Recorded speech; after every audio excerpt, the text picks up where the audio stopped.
გუშინდელი ბრალდება მათი მხრიდან იყო განსაკუთრებით განსაკუთრებით ძიმე მე ვიტყოდი, იმიტომ რომ აღდგომის წინ საუბარი კვერცხის რაღაც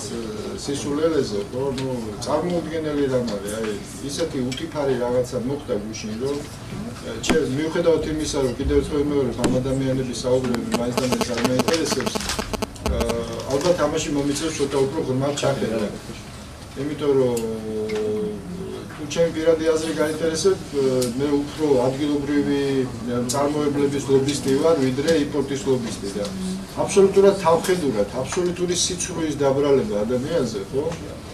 მით უმეტეს აღდგომის წინა დღეებში აქ უკვე ეთყობა სხვა რაღაცა ხდება, ეთყობა ეს ადამიანები ან რაღაც კონკრეტულ დაკვეთაზე მუშაობენ მუდმივად,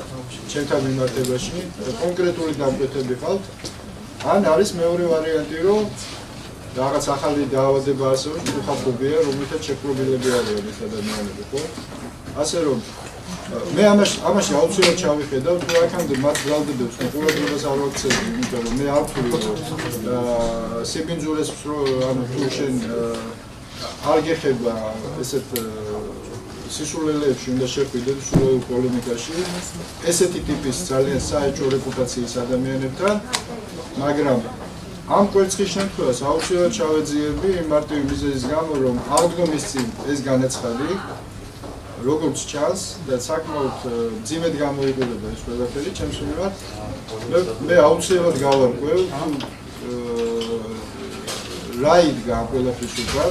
ვისი დაკვეთით მოხდა აი ამ სიბინძურის გავრცელება მათი მხრიდან და ალბათ უახლოეს პერიოდში მოგახსენებ რა იდგა ყველაფერი ამის უკან.